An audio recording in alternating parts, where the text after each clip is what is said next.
Today, we're going to take a look at how to clean a HyperX alloy core RGB keyboard. This particular one is pretty nasty, so we're going to disassemble part of it to get to everything that needs cleaning. Before you follow these steps, please be aware that if you take apart the keyboard, it will void the warranty. If you care about that, removing just the keys could be an option for you. This keyboard is really gross, and before you judge me, I wasn't the one that made it messy. This is the condition that I got it in.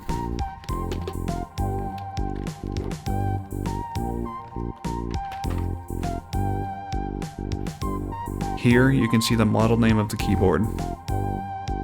On the back of the keyboard, you see these little circles. I used a knife to peel them off. These are covering screws that we need to get to.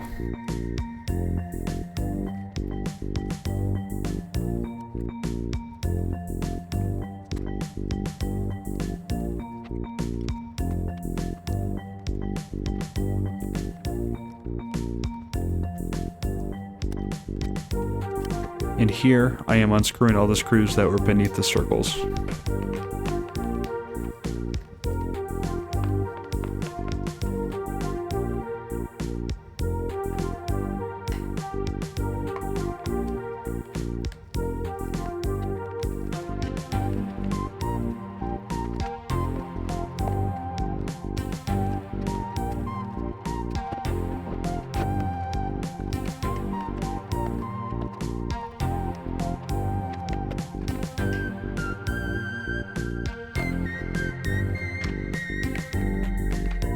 Beneath the rubber grips on the bottom of the keyboard, there are screws as well. The top rubber grips do not have screws beneath them, so you do not need to take the ones along the top of the keyboard off.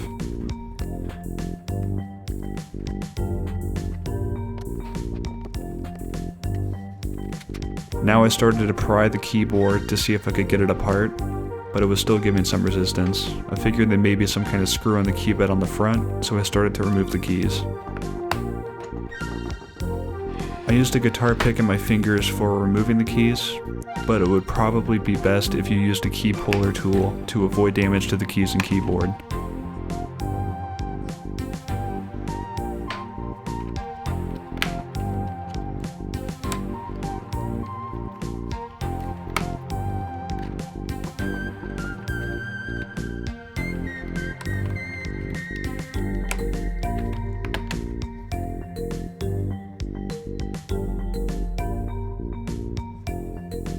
You can see even more debris and residue beneath the keys as I take them off.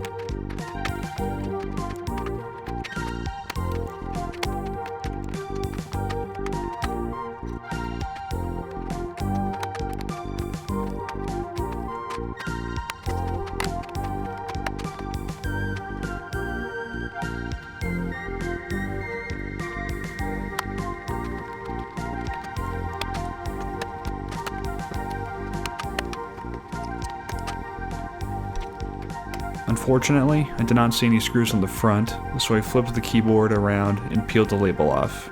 There are 2 screws beneath the label.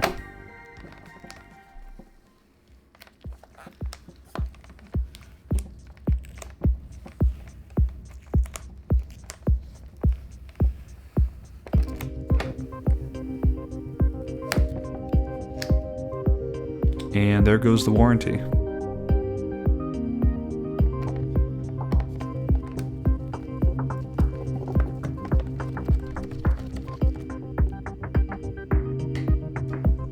Now I was able to slightly pry it open, but I had actually missed 2 screws on the front of the key bed. Don't pry it like this until you remove these 2 screws beneath the media and keyboard control buttons. I busted some plastic when I pried it too hard.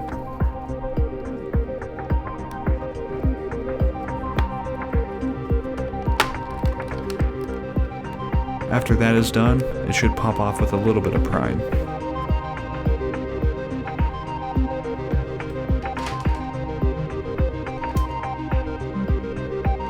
I removed the screw that was holding the rubber mat down. This one you can actually remove before taking the faceplate off, and you should do it like that, otherwise you can crack it.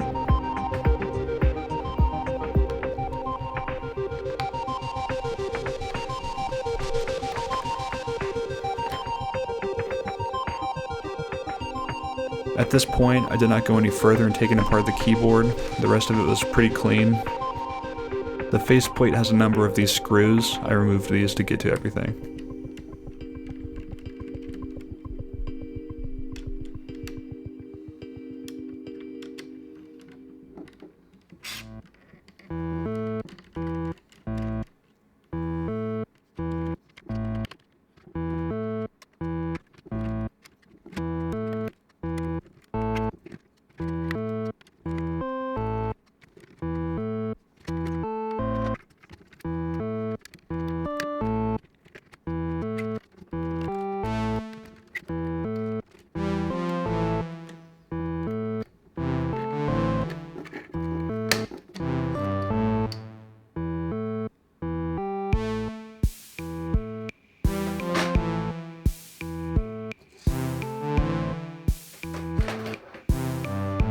At this point, I scrubbed the keys, faceplate, and rubber mat with warm soapy water and a sponge. I gave everything a once over, not too in depth, but I really don't want to have to do this again in a long time, so be sure to hit everything at least once.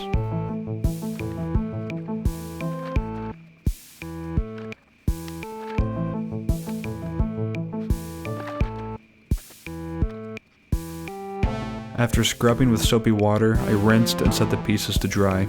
You don't want to put it right back together after washing everything, so give it some time to dry.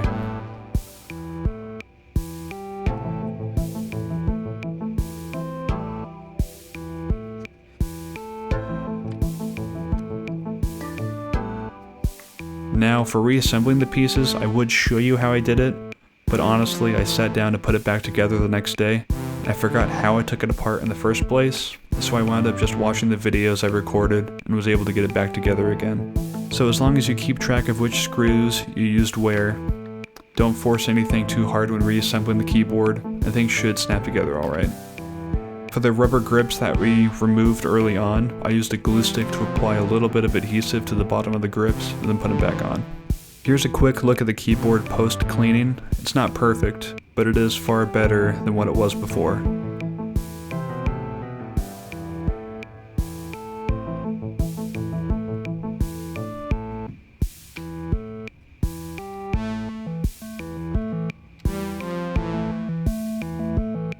Stay tuned for more videos, and thanks for watching.